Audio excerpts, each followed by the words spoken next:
Hello दोस्तों, मैं अमित आप सभी का स्वागत करता हूं हमारे YouTube channel Vidara Ayurveda and health care में। अगर आप लोगों को वीडियो यूज़फुल लगे तो प्लीज़ वीडियो को लाइक कर दीजिएगा एंड चैनल को सब्सक्राइब कर लीजिएगा। So let's begin. इस वीडियो में हम लोग डायबिटीज़ के आयुर्वेदिक ट्रीटमेंट की बात करेंगे। इसके पहले मैं डायबिटीज़ के एलोपैथिक ट्रीटमेंट और डायबिटीज़ के जो प्रकार होते हैं type 1 diabetes and type 2 diabetes उनके बारे में वीडियो डाल चुका हूँ, तो आप लोगों ने चेक कर सकते हैं। लेकिन आज की वीडियो में हम लोग सिर्फ आयुर्वेदिक ट्रीटमेंट की बात करेंगे। सबसे पहले हम लोग देखेंगे कि डायग्नोसिस ऑफ डायबिटीज़ क्या होता है। अगर आपकी फास्टिंग प्लाज्मा ग्लूकोज यानी खाली पेट जो शुगर है वो 126 तक आती है तो ये डायबिटीज़ होने, अगर 2 बार आती है तो ये डायबिटीज़ होने के सिम्टम्स हो सकते हैं। खाने के 2 घंटे बाद अगर ये 200 से ज़्यादा आती है तो डायबिटीज़ होने की संभावना कंफर्म हो जाता है।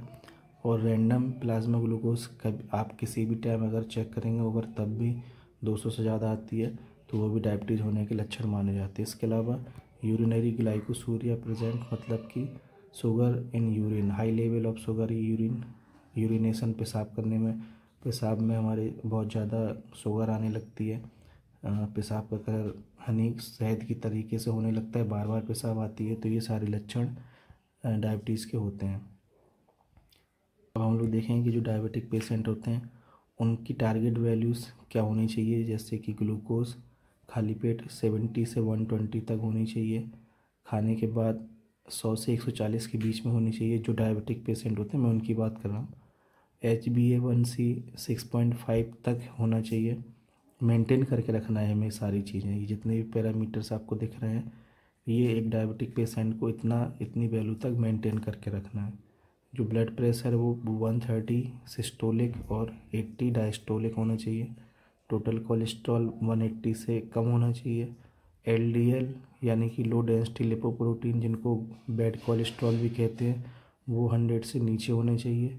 HDL यानी कि हाई डेंसिटी लिपोप्रोटीन, जो गुड कोलेस्ट्रॉल होता है, वो मैन में 40 से एबव और वो और वुमेन में 50 से एबव होना चाहिए। ट्राइग्लिसराइड लेवल 150 से कम होना चाहिए और बॉडी मास इंडेक्स 18 से 22.9 तक होना चाहिए। अब हम लोग देखेंगे कि आयुर्वेदिक ट्रीटमेंट, अब हम लोग देखेंगे डायबिटीज़ का आयुर्वेदिक ट्रीटमेंट क्या होता है। सबसे पहले यहाँ पर जो मेटफॉर्मिन लिखा है ये एक एलोपैथिक दवा है। तो ये आप लोगों को, अगर आपकी शुगर कंट्रोल में नहीं चल रही है तो आप लोगों को ये जितनी भी आयुर्वेदिक दवाएं हैं इनके साथ में मेटफॉर्मिन को भी लेके चलना है। मैं इस टैब के नाम से, ये ग्लाइकोमेट 500 mg की टैब के नाम से आती है। तो ये भी आपको सुबह शाम एक एक लेनी है, एक सुबह एक शाम। और उसके साथ में ये मेडिकेशन, ये दवाइयाँ भी लेनी है। बसंत कुसुमाकर रस, ये एक बार में आपको 125 मिलीग्राम लेना है, 2 बार सुबह और शाम। त्रिफला चूर्ण आपको 2 ग्राम लेना है सुबह शाम खाने के बाद में। उसके बाद में शिलाजित्वादि बटी 2 गोलियां गर्म पानी के साथ में 3 बार। चंद्रप्रभा बटी 2 गोलियां गर्म पानी के साथ में, ये भी 3 बार, सुबह और दोपहर को और शाम को यानी कि रात को। और मधुनाशनी बटी, ये भी 2 गोलियां 3 बार। तो ये 3 टैब्स हैं और ये त्रिफला चूर्ण, ये और ये भी एक भस्म होती है। तो ये 5 मेडिकेशन आयुर्वेदिक हैं और ये मेटफॉर्मिन आपको तब तक लेनी जब तक कि आपकी शुगर 200 से कम ना हो जाए। जब आपकी शुगर 200 से कम हो जाएगी तो आप मेटफॉर्मिन को स्टॉप कर सकते हैं। उसके बाद आप सिर्फ ये आयुर्वेदिक दवाइयाँ चलाते रहें और ग्लूकोमीटर से चेक करते रहें। अगर जब भी आपकी शुगर 200 से ज़्यादा हो जाए तो आप फिर से मेटफॉर्मिन सुबह शाम एक एक टैब लेने लगें। ये मेटफॉर्मिन एक बेसिक ये सॉल्ट होता है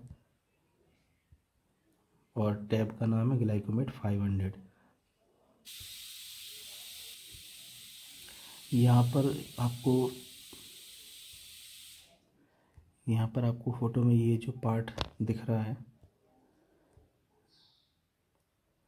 ये पेनक्रियास है। ये पैनक्रियास एक हेल्दी व्यक्ति का है, एक स्वस्थ व्यक्ति का। और यहाँ पर जो पैनक्रियास दिख रहा है ये एक डायबिटीज़ के पेशेंट का पैनक्रियास है। आप लोग देख सकते हैं कि किस कदर ये डैमेज हो चुका है, ये थक चुका है, एग्जॉस्ट हो चुका है। इससे अब इसके जो बीटा सेल्स होते हैं ये अब इंसुलिन को रिलीज़ नहीं कर रहे हैं, इंसुलिन हार्मोन इससे नहीं या पर्याप्त मात्रा में नहीं निकल रहा है, जिस वजह से डायबिटीज़ की बीमारी होती है। इसके अलावा ये बसंत कुसुमाकर रस पतंजलि दिव्य कंपनी का है। मधुनासिनी बटी ये भी दिव्य कंपनी पतंजलि कंपनी की है, ये बैद्यनाथ की है और ये बैद्यनाथ की है। चंद्रप्रभा बटी और शिलाजित्वादी बटी। तो ये 2 गोली 3 बार, ये 2 गोली 3 बार, ये 2 गोली 3 बार, और ये 125 मिलीग्राम पाउडर लेना है सुबह शाम सारे गर्म पानी के साथ में लेना है। इसके अलावा त्रिफला चूर्ण आप अपनी मर्ज़ी से किसी भी कंपनी का ले सकते हैं। तो दोस्तों ये था ट्रीटमेंट डायबिटीज़ का। अगर आप लोगों को वीडियो यूज़फुल लगे तो प्लीज़ वीडियो को लाइक कर दीजिएगा और चैनल को सब्सक्राइब कर दीजिएगा। इसके बाद मैं आप लोगों के लिए डायबिटीज़ से जुड़े और भी वीडियोस लाता रहूँगा, और भी बहुत सारे हेल्थ से जुड़े, आयुर्वेद से जुड़े, मेडिकल से जुड़े वीडियोस आप लोगों के लिए लाता रहूँगा।